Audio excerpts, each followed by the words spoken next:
नमस्ते दोस्तों, अगर आप लोग रेलवे ग्रुप डी 2025 के एग्ज़ाम की तैयारी कर रहे हैं तो ये जो आदित्य रंजन सर की बुक है, इस बुक को आप लोग परचेस भी कर सकते हैं और एक बार इसको ज़रूर सॉल्व कर लीजिएगा अगर आप तैयारी अच्छे से करना चाहते हैं तो। यहाँ पर हम लोग इसका सॉल्यूशन भी करवाएंगे। परसेंटेज चैप्टर है ये, परसेंटेज चैप्टर के महत्वपूर्ण सवालों को करने वाले हैं आज के इस क्लास में। तो चलिए क्लास को शुरू करते हैं और देखते हैं यहाँ पे हम लोग पहला सवाल। बहुत ही अच्छे तरीके से डिटेल में आपको ट्रिक्स भी बताए जाएंगे और सारी चीज़ें बेहतरीन तरीके से क्लास आपकी चलेगी, इसलिए क्लास में शुरू से अंत तक बने रहिएगा, छोड़िएगा नहीं बीच में, नहीं तो आपको दिक्कत हो सकती है सवालों को समझने में। ठीक है, आइए शुरू करते हैं। यहाँ पर पहला सवाल क्या दिया गया है, 1 सेकंड का सवाल है, लेकिन जब आप चीज़ों को समझेंगे तभी। कह रहा है 75 सेंटीमीटर जो है वो 3 मीटर का कितना प्रतिशत है ना। यहाँ पर कंपैरिजन वाली बात होती है। कह रहा है कि ये जो 75 सेंटीमीटर है वो किसका, 3 मीटर का कितना परसेंट है। तो जिससे कंपैरिजन होती है वो वैल्यू हमेशा डिनोमिनेटर में होती है, मतलब नीचे होता है, क्योंकि पहले इसका फ्रैक्शन बनाना पड़ेगा तब हम लोग परसेंटेज में लिख सकते हैं। अच्छा, ये जो 75 सेंटीमीटर है, 75 सेंटीमीटर किसका जिसका बोला जाए वो वैल्यू नीचे रहेगी। तो नीचे हमारा क्या हो जाएगा, यहाँ पर 3 मीटर का बोला है इसलिए 3 मीटर आपका नीचे रहेगा। अच्छा, ये वैल्यू तो सेंटीमीटर में है और ये मीटर में है, तो इसको भी सेंटीमीटर में बदलना पड़ेगा ताकि दोनों कट जाए आपस में, सेंटीमीटर से सेंटीमीटर, है ना। तो यहाँ पर ये 3 मीटर है, तो 3 मीटर का मतलब क्या होता है, 300 सेंटीमीटर हो जाता है। क्लियर हो गया बात कि नहीं। अब इसमें सेंटीमीटर से सेंटीमीटर काट सकते हैं, आराम से कट जाएगा यहाँ पर। और इस फ्रैक्शन वैल्यू को यहाँ पर बदलना है परसेंट में, तो परसेंट में बदलने के लिए 100% से मल्टीप्लाई करना पड़ता है। सब कट जाएगा, 2 जीरो से ये 2 जीरो कट गया, सेंटीमीटर से सेंटीमीटर भी कट जाएगा। 75/3 मतलब यहाँ पर 25% आ जाएगा। तो 25% यानी कि ये जो 75 सेंटीमीटर है, 3 मीटर का कितना परसेंट है, 25%। Option number D correct answer हो गया। तो पहला अच्छे से समझ गए होंगे। दूसरा देखें, 40 का 80%, 25 के 4/5 से कितना अधिक है। यहाँ पर 80% परसेंट का मतलब होता है डिवाइड बाई 100। ठीक है, यहाँ पर ये देखें, अब चाहे तो बहुत आसानी से इसको डायरेक्टली भी आप लोग लिख सकते हैं, है ना। यहाँ पर देखिए 40 का मतलब मल्टीप्लाई होता है 80%, परसेंट का मतलब होता है डिवाइड बाई 100। अब बड़े गौर से देखिए कि अगर हम नीचे से 2 जीरो काटेंगे तो एक ये कट जाएगा, तो 8 चौक यहाँ पर कितना हो जाएगा, ये हो जाएगा 32, है ना, हो जाएगा कि नहीं। और ये 32 आप डायरेक्टली यहाँ पर देख कर लिख सकते हैं। आपको एक तरीका बताते हैं, अगर आप परसेंट को काटना चाहते हैं तो उसके साथ 2 जीरो अवश्य कटने चाहिए, क्योंकि परसेंट का मतलब डिवाइड बाई 100 और 100 जो है ऊपर के 2 जीरो को काटेगा ही काटेगा, है ना। तो डायरेक्टली यहाँ पर 4 अट्ठे 32 हो गया। अब ये जो 4 अट्ठे 32 है, ये 25 के 4/5, के का मतलब मल्टीप्लाई, तो 5 से इसको काटिए, ये 5 बार में कट जाएगा और 5 चौके ये हो जाएगा 20, है ना, 5 चौके 20 हो जाएगा। से कितना अधिक है, यानी ये जो 32 है इस 20 से कितना अधिक है, कितना अधिक है बताइए। तो यहाँ पर डायरेक्टली देखा जा सकता है, ये 12 अधिक है ना। ये कितना अधिक है, 12। भाई ये 20 है, ये 32 है, तो 12 अधिक है। 12 option number A correct answer हो जाएगा। अच्छा, अब इसमें ये भी पूछा जाता है कि कितना परसेंट अधिक है, तो कैसे निकालेंगे। इसमें पहले तो ये देखिए, अगर परसेंट में पूछा जाए कि ये जो 32 है 20 से कितना परसेंट अधिक है ना, तो परसेंट में अगर निकालना है तो देखिए पहले तो लिखेंगे हम लोग 12, है ना, और किससे, जिससे कंपेयर होता है, जिससे कम या ज़्यादा होता है ना, तो उस वैल्यू को नीचे रखा जाता है। पहले बता चुके हैं आपको, जिससे तुलना की जाती है जिस राशि से, वो वैल्यू नीचे होती है। 20 से बोला था, है ना, 20 से, तो 20 आपका नीचे हो जाएगा और इतने परसेंट की यहाँ पर परसेंट में चेंज करेंगे तो 100% से मल्टीप्लाई, इतने परसेंट की यहाँ पर हो जाएगी। भाई 20 पंचे ये कट जाएगा 5 बार में और 12 पंचे यहाँ पर 60 हो गए, यानी 60% अधिक है। वैल्यू पूछ रहा है तो 12 अधिक है, लेकिन अगर परसेंट में पूछा जाए तो यहाँ पर 60% अधिक हो जाएगा। क्लियर हो गया होगा। आगे चलते हैं थर्ड क्वेश्चन पे। क्वेश्चन नंबर 3 देखिएगा। अब एक परीक्षा में बी ने 60 अंक प्राप्त किए, ठीक है, जबकि ए ने 75 अंक प्राप्त किए। बी के अंक ए के अंकों का कितना प्रतिशत है, डायरेक्टली निकाल सकते हैं यहाँ पर। इसमें लास्ट में देखिए कि जो बी के अंक हैं, बी के अंक कितने हैं, 60 हैं। ये जो 60 है ए के अंकों का, जिसका बोला जाता है वो वैल्यू नीचे रहती है। तो ए के अंक कितने हैं, 75, तो ए का बोला है मतलब 75 नीचे रहेगा। ठीक है, कितना प्रतिशत है, तो इसको प्रतिशत में चेंज कर लीजिए, 100%। ठीक है, मल्टीप्लाई कर लेंगे। यहाँ पर देखिए कट जाएगा, यहाँ पर अगर काटा जाए तो यहाँ पे कितना हो जाएगा, 25 से काटेंगे तो ये हो जाएगा 3 और इसको 25 से काटेंगे तो ये हो जाएगा 4, है ना। और 3 से ये आपका 20 बार में कट जाएगा। तो बताइए कितना हो गया यहाँ पे, 20 चौक 80%। 80% is the correct answer, option number C होगा। आगे चलिए नेक्स्ट पे देखिएगा, ग्रुप डी का ही सवाल है। पिछले वर्ष रंजन का मासिक वेतन 34,500 रुपये था। इस वर्ष उसका मासिक वेतन 38,640 रुपये है। तो रंजन के मासिक वेतन में पिछले वर्ष की मासिक वेतन की तुलना में कितने % की बढ़ोतरी हुई, वृद्धि हुई, है ना, कितना % इंक्रीमेंट हुआ। ध्यान से देखिएगा इस चीज़ को, ठीक ना। यहाँ पर क्या दिया है कि भाई पिछले साल कितना था, यहाँ पर 34,500 रुपये था, 34,500। इस साल कितना हो गया यहाँ पर, 38,640 हो गया। अब इसको रेशियो से भी आप लोग लगा सकते हैं, रेशियो से लगा सकते हैं, नहीं तो डायरेक्टली आप देख लीजिए। रेशियो बनाने की वैसे ज़रूरत है नहीं यहाँ पर। देखिए कितना बढ़ा है, वृद्धि पूछा गया है ना भाई, पहले पिछले साल इतना था अब इतना हो गया है तो बढ़ गया है, मतलब कितना बढ़ा है, इसमें से इसको घटा लीजिए, कितना हो जाएगा यहाँ पर, 0 में से गया 0, 64 में से 50 गया तो ये हो जाएगा 14, है ना, और 38 में से 34 गया तो ये हो जाएगा 4।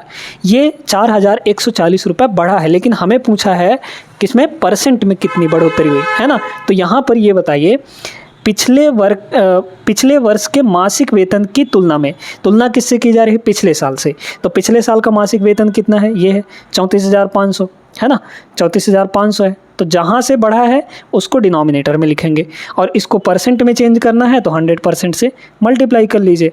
बस 0 से 0 कट जाएगा आपका, 2 0 से 2 0 ख़त्म, और इसको काटना है हमें। देखिए लगभग कितनी बार चला जाएगा, पहले बात तो एक बार जाएगा, या फिर आप चाहें तो इसको 5 से भी काट सकते हैं, ऊपर वाले नीचे वाले दोनों को एक बार 5 से काट लीजिए। 5 से इसको काटेंगे तो 5 छक्के 30, 5 9 45, इसको 5 से काटेंगे तो 5 अट्ठे 40, है ना। फिर बचा आपका यहाँ पर 5 अट्ठे 40 हो गए, एक बचा 14, तो 5 दूना 10, फिर 5 अट्ठे 40। अब ये बताइए 69 एकम 69, या फिर यूनिट डिजिट लगा ले क्या, इकाई अंक, बिल्कुल लग जाएगा। ऊपर कितना है हमारे पास, तो ऊपर है यहाँ पर, चलिए देख लेते हैं यहाँ पे ऊपर कितना है, 828 है, 828, और नीचे कितना है, 69 है।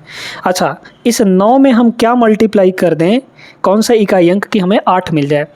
ऑप्शन से चेक करते हैं, यहाँ 2 है तो 2 से मल्टीप्लाई करेंगे तो 9 दूना 18, ये हो सकता है। 3 रखेंगे अगर यहाँ पर तो 9 3 27, ऊपर 7 हो जाएगा, नहीं होगा ये। 0 रखेंगे तो 9 इंटू 0 0 ही हो जाएगा ऊपर, जबकि 8 आना चाहिए, ये भी नहीं होगा। 5 9 5 45, तो ये फर्स्ट ऑप्शन इसका करेक्ट आंसर हो जाएगा, ठीक है। तो इस तरीके से आप लोग यूनिट डिजिट से भी सोच के लगा सकते हैं कौन इसको काटने जाए, है ना, सीधा सीधा दिख रहा था हमें। आगे चलिए नेक्स्ट पे देखिएगा, ग्रुप डी 2022 का प्रश्न है। यदि किसी भिन्न के अंश में 10% की वृद्धि की जाए और उसके हर में यानी डिनोमिनेटर में 5% की कमी कर दी जाए तो प्राप्त भिन्न 4/5 है, 4/5 के बराबर होती है। तो मूल भिन्न क्या होगा हमारे पास, यानी ओरिजिनल फ्रैक्शन निकालना है। यहाँ पर ओरिजिनल फ्रैक्शन मान लेते हैं कि x/y है, ठीक है। अब किसी न्यूमरेटर में 10% बढ़ाया जाए, और एक चीज़ आपको ध्यान रखना चाहिए ये कि कोई भी वैल्यू हो अपने आप में वो 100% होता है, और उसमें अगर कुछ भी बढ़ाया जाता है 10% 20% तो वो 100% में उतना प्लस हो जाता है। मतलब कह रहा है इसमें कि भाई न्यूमरेटर में अंश में 10% बढ़ाया गया तो अब न्यूमरेटर कितना हो जाएगा, 110% हो जाएगा, क्योंकि न्यूमरेटर पहले से अपने आप में 100% है, तो 10% बढ़ाएंगे 110% बन जाएगा। मतलब न्यूमरेटर को कितना कर दिया गया है यहाँ पर, 110% कर दिया गया है ना, 10% बढ़ा के। और डिनोमिनेटर में क्या कह रहा है, 5% घटाया गया। डिनोमिनेटर भी तो अपने आप में 100% है, उसमें 5% कम करेंगे तो कितना होगा, 95% रह जाएगा वो। तो न्यूमरेटर यहाँ पर 95% रह गया। और जैसे ही इतना काम धाम सब किए तो भिन्न कितना मिल गया हमें, 4/5 के बराबर। तो ये हो जाएगा यहाँ पर 4/5। बस इसको काटना है और कुछ नहीं करना है। परसेंट से ये परसेंट ख़त्म हो गया आपका। देखिए 5 से काटेंगे तो ये हो जाएगा 19, और 5 से इसको काटेंगे तो ये हो जाएगा 21, नहीं 22, हाँ ठीक है, 22 पंचे 110, ठीक ना, ये हो गया। और क्या कट सकता है, 19 तो कटेगा नहीं, 19 ऊपर जाएगा। अच्छा 2 से और काट सकते हैं ऊपर वालों को, है ना। तो देखिए ये 11 बार में और ये 2 बार में, अब नहीं कटेगा। तो x/y कितना आ गया, क्योंकि ओरिजिनल हमारा यही था फ्रैक्शन। 19 उधर चला जाएगा तो मतलब 38 हो जाएगा यहाँ पे, और 11 जो है उधर मल्टीप्लाई में तो इधर आके डिवाइड होगा, मतलब 11 पचे 55 हो जाएगा। तो 38 divide by 55 is the correct answer, option number B. ये तरीका था इस सवाल को लगाने का, और इस टाइप के सवाल पूछे ही जाते हैं आपके ग्रुप डी के एग्जाम में, है ना। तो इनको बिल्कुल भी स्किप मत करिएगा, ये पूरा क्लास ही बेहतरीन होने वाला है, छोड़ना नहीं है दोस्तों। आगे चलिए नेक्स्ट पे। अब ये जो सवाल है सेम टाइप का सवाल है, क्वेश्चन नंबर 5 जैसा जो अभी अभी करवाए हैं उसी टाइप का है। तो आप लोग इसको लगाकर इसका आंसर जो है वो कमेंट बॉक्स में दीजिएगा, ठीक है। तो इसका आंसर आपको क्या करना है दोस्तों, कमेंट करना है, क्योंकि पढ़ रहे हैं तो जो क्वेश्चन हम आपको दे रहे हैं, क्योंकि एक करवा देते हैं और एक अगर दे रहे हैं तो आपसे बन जाना चाहिए, है ना। सेम टाइप का है भाई, एक भिन्न है y/x, वो 6/7 हो जाता है कब, जब उसके अंश में न्यूमरेटर में 12% बढ़ाया जाए और हर में डिनोमिनेटर में 2% की कमी की जाए। तो ओरिजिनल भिन्न हमें बताना है, मतलब y/x की वैल्यू। सेम टाइप का सवाल है ना। क्लियर हो गया, कर लेंगे और इसका आंसर कमेंट बॉक्स में ज़रूर दीजिएगा। आगे चलते हैं हम लोग अगले सवाल पर। अब दोस्तों यहाँ पर एक अलग टाइप का सवाल आ रहा है। एक कंपनी की कुल आय वर्ष 1 से वर्ष 2 में 30 लाख रुपए से बढ़कर 50 लाख रुपए हो गई। तीसरे वर्ष के अंत में कंपनी ने 60 लाख रुपए कमाए। तीसरे वर्ष के अंत में उनके प्रारंभिक वर्ष से आय में प्रतिशत वृद्धि कितनी है, ठीक है। तो यहाँ पर एक कंपनी की कुल आय पहले वर्ष से दूसरे वर्ष में 30 लाख रुपए से बढ़कर यहाँ पर 50 लाख रुपए हो गए, ठीक है। तीसरे साल के अंत में, मतलब तीसरे साल 60 लाख रुपए हो गई। तीसरे वर्ष के अंत में उनके प्रारंभिक वर्ष, मतलब पहले वर्ष के आय में प्रतिशत वृद्धि कितनी होगी। ये सेकंड वर्ष वाला फालतू का दिया है ना। पहले वर्ष कितना था, यहाँ पर 30 लाख रुपए था। तीसरे वर्ष कितना हो गया, यहाँ पर 60 लाख रुपए हो गया। कितना बढ़ा है, डायरेक्टली 50% बढ़ा है। अच्छा, आय में वृद्धि, अच्छा ठीक है, आय में वृद्धि कितनी होगी, प्रतिशत वृद्धि कितनी होगी। तो भाई 30 लाख से 60 लाख हो गया है, मतलब डायरेक्टली आधा बढ़ गया है, डबल हो गया है ना। डबल हो गया है मतलब कि यहाँ पर अच्छा 100% बढ़ गया है। भाई ये 30 था पहले से, 30 और बढ़ गया है, मतलब 100% बढ़ गया। अब निकालेंगे कैसे, देखिए 30 लाख था, 30 लाख बढ़ा है किस में से, शुरू में से, मतलब यहाँ पर 30 में से। तो 30/30 कितना होता है, 1 ना होता है, मतलब 100% आ जाएगा ये, ठीक है। तो ये 100% यहाँ पर पहले साल से तीसरे साल में बढ़ गया है। Option number C is the correct answer. बहुत अच्छा प्रश्न था, उम्मीद करते हैं समझ आ गया होगा। क्वेश्चन नंबर 8 देखिएगा यहाँ पर। अब ये एक टाइप भी पूछा जाता है, हालांकि बहुत सिंपल सा प्रश्न होता है ये, ओरली भी इसको बताया जा सकता है, इतना आसान होता है। कह रहा है कि 1 किलोग्राम मिश्र धातु में तांबे की गुणवत्ता क्या होगी यदि मिश्र धातु में 32% तांबा और 40% जस्ता और शेष निकल है, ठीक है। हमें तांबे की गुणवत्ता बतानी है, मतलब तांबा कितना ग्राम होगा। टोटल भाई कितना है यहाँ पर, टोटल यहाँ पर 1000 ग्राम। 1 किलोग्राम का मतलब क्या होता है, 1000 ग्राम है। इस 1000 ग्राम में कितना % तांबा है, क्योंकि हमें तांबे की ही क्वांटिटी चाहिए, है ना। तो तांबा है 32%, तो मतलब 1000 ग्राम का 32% निकाल लीजिए। 32% यानी डिवाइड बाई 100, 2 0 से 2 0 कट जाएगा, 10 में मल्टीप्लाई हो जाएगा, तो ये होगा सीधे सीधे 320 ग्राम। आ गया कि नहीं, सीधा सा प्रश्न था, ओरली बताया जा सकता था इस सवाल को, आसान था। आगे चलिए, इसको देखिए, ये थोड़ा अच्छा प्रश्न है। कह रहा है एक व्यक्ति अपने मासिक वेतन के 15% के बराबर की राशि का मासिक भुगतान ऋण चुकौती के लिए करता है, ठीक है। फिर कह रहा है शेष वेतन का 75% वह खर्च करता है और 425 रुपये बचाता है। उसका मासिक वेतन कितना है, ठीक है। मासिक वेतन 100% होगा, सीधी सी बात है ना। अब 100% अगर होगा, मान लीजिए को 100 रुपये कमाता है, ठीक है, मान लेते हैं कि वो 100 रुपये कमाता है। अब इस 100 रुपये में, क्योंकि 100 का कितना भी % निकालिए वही आता है। जैसे 100 का अगर 15% निकालेंगे तो 15 ही आएगा, 100 का 20% निकालेंगे तो 20 ही आएगा, 100 का अगर 40% निकालेंगे तो 40 ही आएगा। इस तरीके से, इसीलिए 100 माना जाता है ना। तो मान लेते हैं कि उसका मासिक वेतन कितना है, 100 रुपया है। फिर कह रहा है कि मासिक वेतन के 15% के बराबर की राशि भुगतान करता है, किसमें, लोन चुकाने में। अच्छा, अगर 100 रुपये कमाया और 15% कहाँ दे दिया, ऋण के चुकौती में, मतलब कि यहाँ पर लोन के कटौती में दे दिया यहाँ पर। तो इसका 15% अगर निकाल दें, मतलब 15 रुपये निकाल दें, तो अब इसके पास कितना बचा यहाँ पर, अब इसके पास यहाँ पर सिर्फ और सिर्फ 85 रुपये बचा है, क्योंकि 15% को लोन चुका दिया। कह रहा है शेष वेतन का, यानी जो बचा हुआ ये वाला है, इसका 75%। अब इसका 75% निकालिए। फ्रैक्शन वैल्यू आपको याद होना चाहिए, 75% की जो फ्रैक्शन वैल्यू होती है वो डायरेक्टली आपको याद होनी चाहिए, 3/4 होती है, ठीक है, 3/4 हो जाती है। या फिर नहीं भी करेंगे तो भी कोई दिक्कत नहीं है ना। अब देखिए, कह रहा है इतना रुपये बच जाता है, ठीक है, ठीक है, यहाँ पर ये देखिए कि ये बताइए इस 85 का 75% तो खर्च कर दिया, यानी कितना बचा होगा, 25% बचा होगा सिर्फ और सिर्फ, है ना भाई। इस 85 का, क्योंकि अब ये अपने आप में 100% है, ये वैल्यू अपने आप में 100% है, तो इस 85 रुपये बचे हुए का 75% खर्च कर दिया, तो बचा कितना होगा, 25%। 100 माइनस 75, 25% बचा होगा। तो इस 85 का 25% यानी 1/4, 25% की फ्रैक्शन वैल्यू 1/4 होती है, इतना बचाया है। और ये बचा हुआ वैल्यू है किसके बराबर, यहाँ पे ये है 425 के बराबर। बस ये हो गया, और इससे हमें 100 की वैल्यू निकालनी है, ठीक है, निकल जाना चाहिए। कैसे निकलेगा, देखिए यहाँ पे अगर देखा जाए तो 85 से 8 पंचे 40, 5 बार में चला जाएगा, कट जाएगा कि नहीं भाई। देखिए 5 पचम 25, 5 अट्ठे 40, 2 42, कट गया ना। 85 से ये 5 बार में कट गया, तो 1 यूनिट की वैल्यू कितनी आ गई, 4 उधर मल्टीप्लाई हो जाए क्योंकि इधर डिनोमिनेटर में, तो ये हो गया 20, 4 पंचे 20। 1 की वैल्यू 20 है, हमें चाहिए 100 की वैल्यू, क्योंकि मासिक वेतन 100 रुपये, तो 100 की वैल्यू बता लीजिए कितना हो जाएगा। यहाँ पे 100 की वैल्यू इसमें 2 जीरो से मल्टीप्लाई कर देंगे, मतलब 2000। Option number D is the correct answer. बहुत अच्छा प्रश्न था, उम्मीद करते हैं समझ आ गया होगा।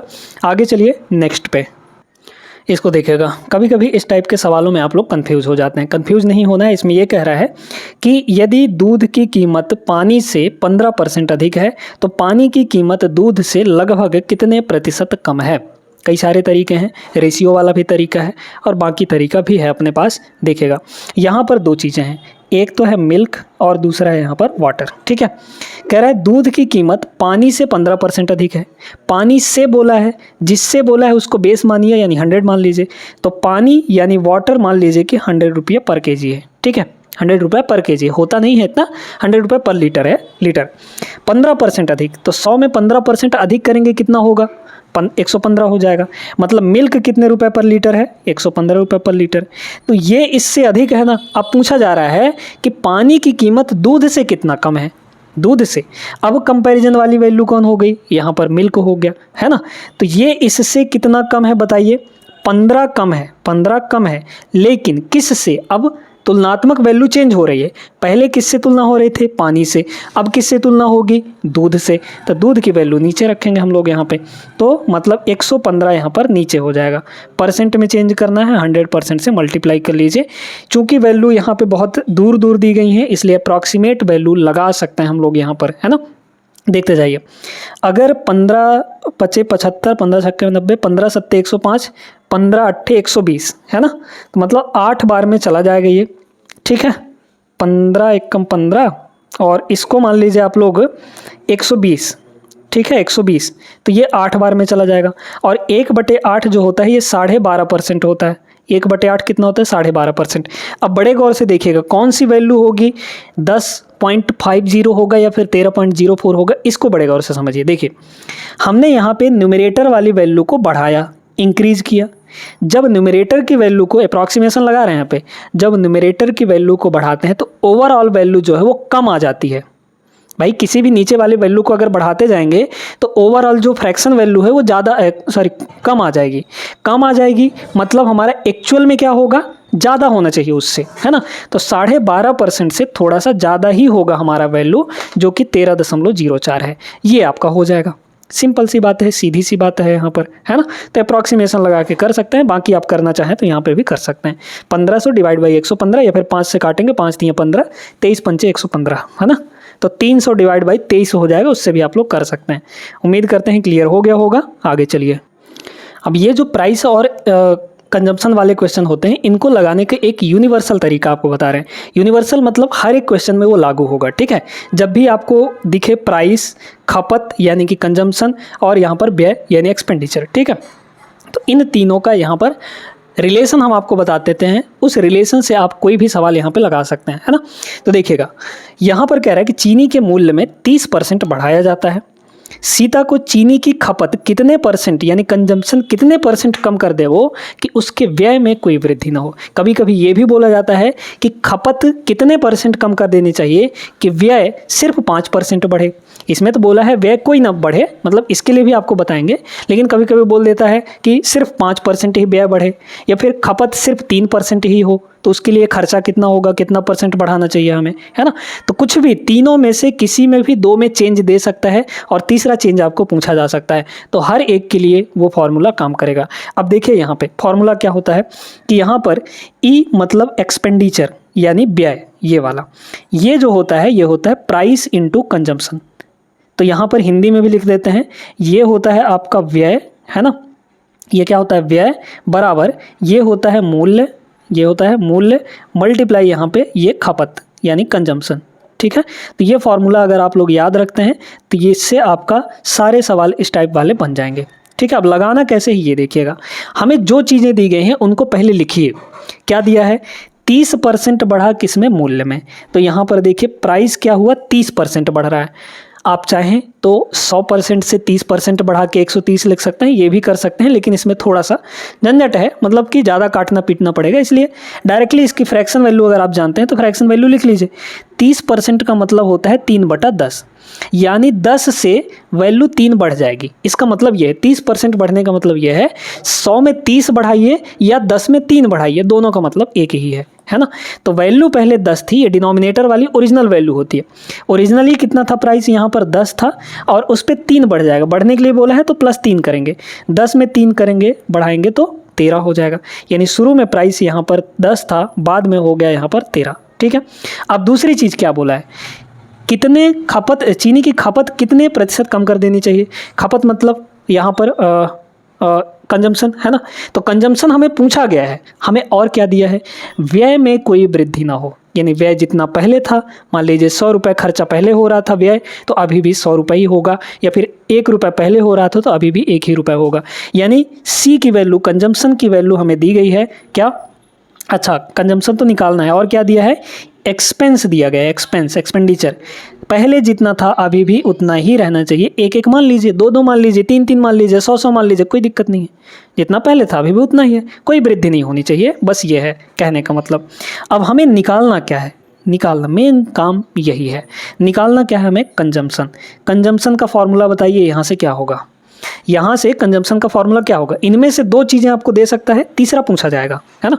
कंजम्पशन क्या हो जाएगा, कंजम्पशन अगर निकालेंगे तो P नीचे आ जाएगा, ये मतलब E/P हो जाएगा, इनमें E/P करिए और यहाँ से कंजम्पशन का फॉर्मूला क्या आएगा, एक्सपेंडिचर यानी व्यय अपॉन प्राइस, यही ना होगा, ठीक है। तो E/P करिए, 1/10 E/P, E हमारा 1 है और P यहाँ पर 10 है, तो 1/10 हो गया। फिर यहाँ पे 1/13, यहाँ भी करना पड़ेगा वही चीज़, क्योंकि कंजम्पशन निकाल रहे हैं, शुरू का और बाद का, हो गया। इसको सिंपल करिए, आ गया हमारा 13 × 13, ये 13 इधर आके मल्टीप्लाई हो जाएगा, तो 13 × 13 10 उधर चला जाएगा, तो ये हो जाएगा 10 × 10। मतलब कंजम्पशन हमारा पहले 13 था, अब ये 10 हो चुका है, ये कंजम्पशन ही है, पहले 13 था अब 10 हो गया है, मतलब कमी हो रही है कि नहीं, खपत में कितने % की कमी, यही तो निकालना था, कितना कमी हो रहा है बताइए। यहाँ पर 13 से 10 हो रहा है, मतलब 3 का कमी हो रहा है, किस में से, शुरू वाली वैल्यू, ओरिजिनल वाली वैल्यू डिनोमिनेटर में, 13 नीचे हो जाएगा यहाँ पे, है ना। बस 3/13 % में चेंज करेंगे तो 100% आ जाएगा, मल्टीप्लाई कर देंगे, ठीक है। अब देखिए यहाँ पे क्या करना है, इसमें आपको देखिए ऊपर तो हो जाएगा 300 और न्यूमरेटर डिनोमिनेटर में 13 हो जाएगा। अच्छा इकाई अंक लगा सकते हैं क्या, बिल्कुल लगाया जा सकता है, यूनिट डिजिट। भाई ऊपर यूनिट डिजिट हमारा कितना है, 0, हमें किस में देखना है कि 0 आ रहा है ऊपर, बस यही चेक कर लीजिए। 3 3 9, यही ना करते हैं, 3 3 9 इकाई अंक लगा रहे हैं, 3 3 9 1 10, ऊपर 0 आएगा, ये हो सकता है। यहाँ 23% है, ये तो बिल्कुल नहीं होगा, ये भी नहीं होगा। 3 दूना 6 1 7, ऊपर 7 आएगा, ये नहीं होगा। फर्स्ट ऑप्शन इसका करेक्ट आंसर। वैसे भी इसको काटेंगे, मिक्स्ड फ्रैक्शन में चेंज करेंगे तो यही आएगा, 23 से ही 1/13। क्लियर है, समझ गए होंगे आप लोग। ये फॉर्मूला बिल्कुल मत भूलिएगा, ये सब के लिए काम करता है। आपको जो 2 चीज़ें दी गई हैं वो ऊपर लिखिए, जो निकालना है उसको नीचे लिखिए, लेकिन फॉर्मूला लगा के लिखिएगा। क्लियर है, और वहाँ से देख लीजिए कितना बढ़ रहा है या फिर कितना घट रहा है। क्लियर है, आगे चलिए नेक्स्ट पे। अगला क्वेश्चन देखिएगा, यहाँ पर इस सवाल में भी आपको फार्मूला का सहारा लेना पड़ेगा। फार्मूला जो इससे रिलेटेड होगा वही, एक निश्चित दूरी को तय करने में लगने वाले समय को 20% कम करने के लिए एक मोटर चालक को अपनी गति में कितने प्रतिशत की वृद्धि करनी चाहिए। अब इसको तो डायरेक्टली भी लगाया जा सकता है, कोई दिक्कत नहीं है इसमें। कैसे, आपको एक तरीका बताते हैं, देखते जाइए। आप सभी जानते हैं यहाँ पर कि जो स्पीड होता है वो डिस्टेंस अपॉन टाइम होता है। क्लियर हो गया? स्पीड इक्वल टू होता है डिस्टेंस अपॉन टाइम, ठीक है। तो डिस्टेंस अपॉन टाइम यहाँ पर हो गया। अब एक बात बताइए, सीधी सी बात है, यहाँ पर क्या कह रहा है कि समय, ठीक है, डिस्टेंस अपॉन टाइम हो गया। तो डिस्टेंस यहाँ से कितना हो जाएगा, डिस्टेंस अगर निकालना चाहें तो डिस्टेंस होगा स्पीड इनटू टाइम हो जाएगा। अब इसमें ये चीज़ बोला है यहाँ पर कि निश्चित दूरी को तय करना है। दूरी यहाँ पर क्या हो गई, कांस्टेंट हो गई, ठीक है। तो दूरी अगर कांस्टेंट हो जाए, ये चीज़ अगर कांस्टेंट हो जाए कि भाई निश्चित दूरी तय करनी है, तो यहाँ पे कौन सा रिलेशन बना, ये बन जाएगा इनवर्स रिलेशन, ठीक है। स्पीड और टाइम में कैसा रिलेशन बन गया, इनवर्स रिलेशन बन गया, है ना। डिस्टेंस जैसे ही कांस्टेंट हुआ तो अब सीधी सी बात ये है कि जिस रेशियो में स्पीड होगा उसके उल्टे रेशियो में यहाँ पर टाइम हो जाएगा। तो सीधे सीधे हमें ये बोला गया है कि तय करने में लगने वाले समय को 20% कम करना है। अच्छा, 20% की फ्रैक्शन वैल्यू कितनी होती है, 1/5। तो 20% कम करने का मतलब क्या हुआ कि पहले टाइम 5 था, अब उसको 1 कम कर लेना है ना। पहले टाइम 5 था, क्योंकि टाइम को 20% कम करना है। तो ये बताइए टाइम यहाँ से कितना होगा, पहले का और अब का रेशियो बनाइए। पहले कितना था, 5 यूनिट, अब 1 कम हो जाएगा 5 से, तो 5 से 1 कम 4 हो जाएगा यहाँ पर, है ना। अब इसके बाद हमें पूछा क्या है, कम करने के लिए मोटर चालक को अपनी गति मतलब स्पीड कितने % बढ़ानी चाहिए। डिस्टेंस बताइए कांस्टेंट है, जब डिस्टेंस कांस्टेंट होगा तो स्पीड और टाइम का रेशियो उल्टा होगा। मतलब अगर टाइम का रेशियो 5 और 4 है तो स्पीड का रेशियो कितना होना चाहिए, 4 और 5 होना चाहिए। और ये आप तभी करेंगे जब यहाँ पर आपके पास डिस्टेंस कांस्टेंट होगा, तब ये चीज़ करना है, नहीं तो नहीं करना है। फिर उसके बाद फार्मूला लगाएंगे हम लोग, है ना। हालांकि यहाँ भी फार्मूला है, सही हमारा काम हो रहा है। चलिए, तो स्पीड को हमें 4 से 5 करना पड़ेगा। क्लियर हो गई बात। तो ये बताइए स्पीड 4 से 5 हो रहा है, मतलब कितना बढ़ रहा है, वही ना पूछा है, कितना बढ़ना चाहिए स्पीड। 1 बढ़ रहा है, किस पर, 4 पर, क्योंकि ओरिजिनल तो यही है शुरू वाला। तो 1 से मतलब 1/4, और 1/4 परसेंटेज में कितना होता है, 25%। बस, तो 25% यहाँ पर बढ़ाना पड़ेगा। Option number B is the correct answer. I hope दोस्तों समझ आ गया होगा। और इस क्लास में जितने भी प्रश्न आपको करवाए गए हैं उनके बेसिक कॉन्सेप्ट से लेकर ट्रिक, यूनिट डिजिट जो भी यहाँ पर लग सकता था, वो सारी चीज़ें आपको बताई गई हैं। उम्मीद करते हैं ये सेशन पसंद आया होगा। वीडियो अगर अच्छी लगी हो तो लाइक कर दीजिए और चैनल को सब्सक्राइब करना ना भूलिएगा। मिलते हैं नेक्स्ट क्लास में, तब तक आप लोग सभी अपना ख्याल रखिएगा। जय हिंद।